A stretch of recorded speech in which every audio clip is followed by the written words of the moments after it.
Sir ఇప్పుడు ప్రస్తుత రోజుల్లో సోషల్ మీడియాలో వ్యవసాయానికి సంబంధించి కోట్లలో సంపాదించొచ్చని చెప్తున్నారు. ఇది సాధ్యమేనా సార్? జనరల్‌గా సోషల్ మీడియాలో లైకులు సంపాదించి కోట్లు సంపాదించడం సాధ్యమేమో గానీ, వ్యవసాయంలో అంటే నేను గూడా కొన్ని థంబ్‌నెయిల్స్ చూస్తా ఉంటాను.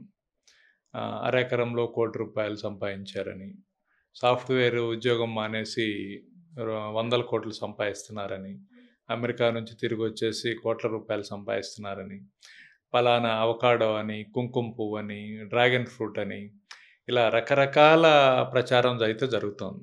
అవును సార్.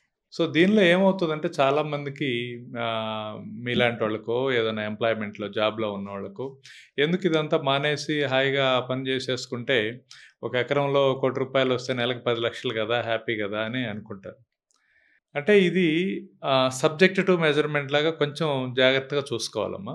ఓకే. వ్యవసాయంలో యావరేజ్ ఇప్పుడు మేము భారతదేశంలో మేము గ్రాస్ జీడీపీ అగ్రికల్చర్ జీడీపీ చూసుకుంటే మనం సేద్యం చేస్తున్న నేల మనకొచ్చే ఆదాయం చూసుకుంటే యావరేజ్‌న 10,000-15,000 ఉందమ్మా.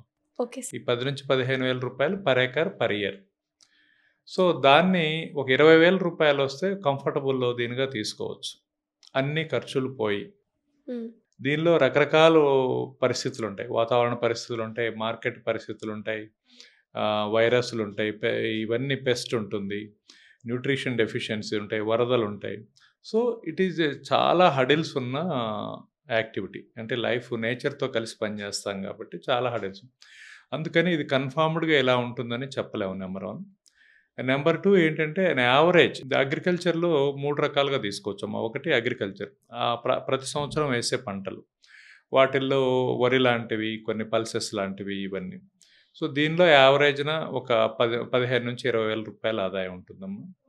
అలానే పండ్ల తోటలుంటాయి. పండ్ల తోటల్లో 30,000-40,000 మధ్యలో ఉండొచ్చు. అంతా బావుంటే కండిషన్, సప్లై అన్నమాట. దాంతో పాటు సెల్వికల్చర్ అంటారు. కొన్ని రకాలైనటువంటి వుడ్ ప్లాంటేషన్ ఉంటుంది. లైక్ శాండల్‌వుడ్ అని, అగరవుడ్ అని. దానికి స్పెసిఫిక్ రీజన్స్, స్పెసిఫిక్ టైమ్. ఇది ఆల్మోస్ట్ 15-20 ఇయర్స్ టైం పట్టే క్రాప్స్ అవి.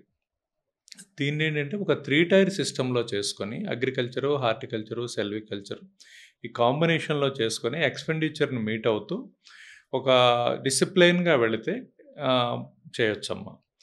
అంతేగాని కోట్ల రూపాయలు రావు.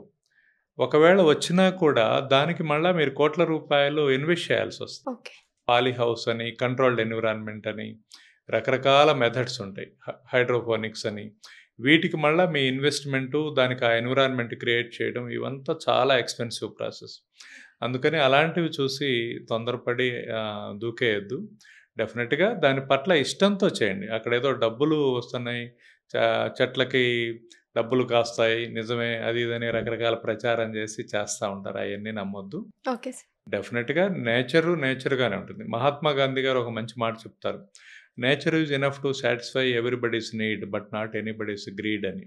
సో, అది గ్రీడ్‌తో చేసే ప్రొఫెషన్ కాదమ్మా. ప్యాషన్‌తో చేసే ప్రొఫెషన్. డెఫినిట్‌గా హాయిగా బతకొచ్చు. కానీ కోట్ల రూపాయలు వస్తాయని ఈ పని మొదలుపెట్టకూడదు.